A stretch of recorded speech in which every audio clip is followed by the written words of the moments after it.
I hope that at some point here we can deal with things without smoke and mirrors.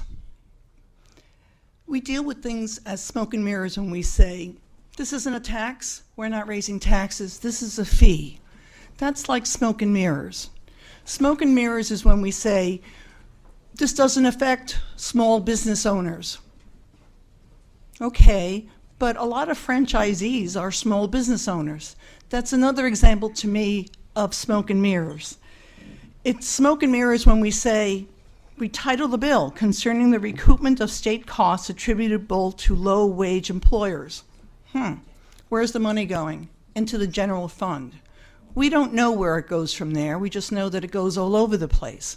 Now, asking anyone out there to trust us, whether we're going to put together a task force or whatever and make sure this money goes where it's supposed to go, is another case of smoke and mirrors. We have traditionally raided the transportation fund. We have raided the tobacco fund. We have raided the lottery, that fund that was supposed to go to education.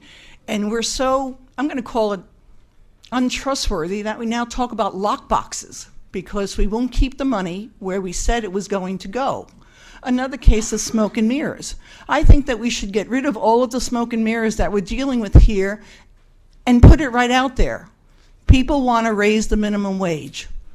It's a very low amount for people to be able to sustain themselves, but having worked 3 jobs while I was raising my daughter, I know what that takes out of you.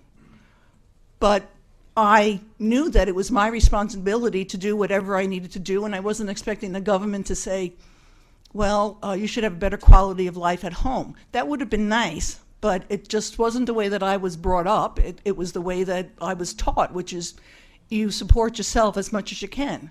Now, there are people who need help. I think that we need to look at the minimum wage in the state. I think that we need to look at encouraging people to not see smoke and mirrors whenever they are dealing with this legislation. Let's admit it, it's a tax. It affects small businesses.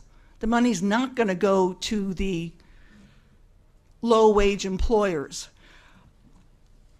I think we just have to be honest and say we want to raise the minimum wage and go in that direction, because all of this stuff, it is just playing with words. Even the title of this bill is playing with words. And I don't think this is the way that we should be going about in the government if we are going to keep throwing around that transparency word. If we're being transparent, let's be transparent. Let the title of this be, let's raise the minimum wage, not all of the other things that we have in here.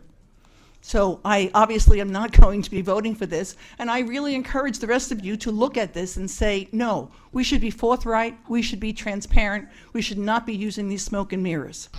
You know, it's been interesting listening to everyone talk today, because pretty much everyone has been talking about the minimum wage. What I would like people to see with this bill is that none of the people that we want to help are going to be helped by the passage of this bill. If you're a big employer, are you going to pay $1 to the state, which will probably be tax deductible because it's a fee, or $4, $5 more to your employee where you have to pay FICA, Medicaid, and all of those things? Economically, a company, if this were passed, they're not going to be paying anybody $15 an hour. They're going to be giving that $1 to the state, and it will go to the general fund. It will not go in your pocket, because it doesn't make economic sense for those employers to give you that $15 an hour.